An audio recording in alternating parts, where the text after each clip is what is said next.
Máme pocit bezpečia vtedy, keď hovoríme to, čo všetci. Sme reaktívni a neovládateľní. Kedy si naposledy niečo overil z 2 zdrojov? Predtým, než si napísal ten nahnevaný komentár.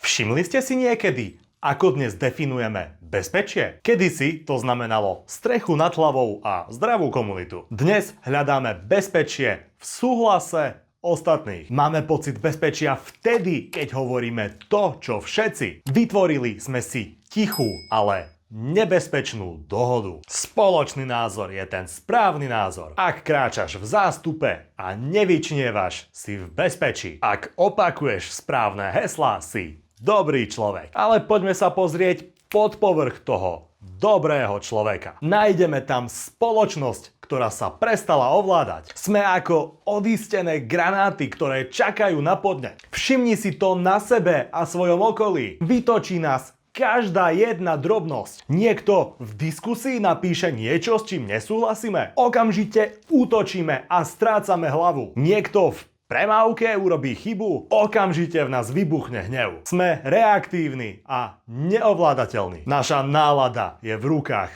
náhodných ľudí a algoritmov. Znormalizovali sme nenávisť ako bežný nástroj. Sme rozdelení na tisíce malých táborov. A sme na to vlastne čudne hrdí, pretože v tom hluku sa ľahšie skrýva naša prázdnota. Sme tak zaneprázdnení bojom, že nám uniká náš vlastný život. Pravda je taká, že sme sa stali digitálnymi narkomanmi. Internet z nás robí blbcov, ale robí to veľmi elegantne. Ponúka nám dokonalý a farebný únik. Narkoman má svoj svet, kde je všetko lepšie. V tvojom telefóne máš vždy pravdu a vždy sa nájde niekto, kto ti všetko polajkuje. Je to svet oveľa krajší ako drsná realita. V realite musíš platiť účty a čeliť zlyhaniam. Ale tento digitálny únik má svoju krutú cenu. Tou cenou je strata tvojho vlastného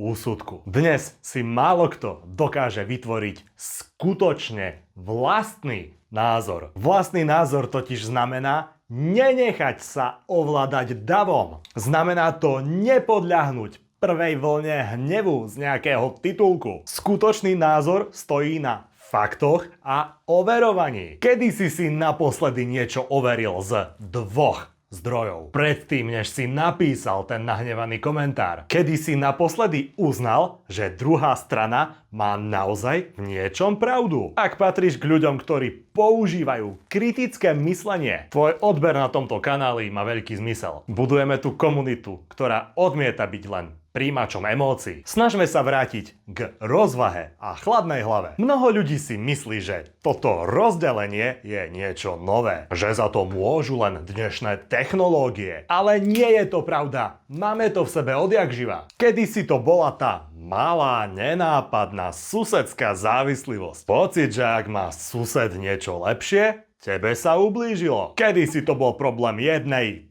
ulice alebo dediny. Dnes sme túto malosť vytiahli na globálnu úroveň. Závidíme celému svetu jeho fiktívny a vyfiltrovaný úspech. Stará nenávisť sa pretransformovala do celospoločenského problému. Žijeme s heslom po nás potopa. Myslíme len na seba a na svoj okamžitý dopamín. Je nám jedno, v akom stave odovzdáme krajinu deťom. Hlavne, že som ja dnes mal na internete pravdu. Hlavne, že ja som bol ten lepší. Hrnieme sa za pozornosťou a chceme byť videní. Chceme uznanie bez kompetencie a rešpekt bez charakteru. Ale v skutočnosti nemáme nič. Máme len prázdne schránky, naplnené cudzími myšlienkami. Poznáme životy influencerov, ale nepoznáme život vlastného suseda. Chcem, aby ste boli v komentároch brutálne úprimní. Kedy ste naposledy mali svoje reakcie skutočne pod kontrolou? Kedy ste naposledy vedome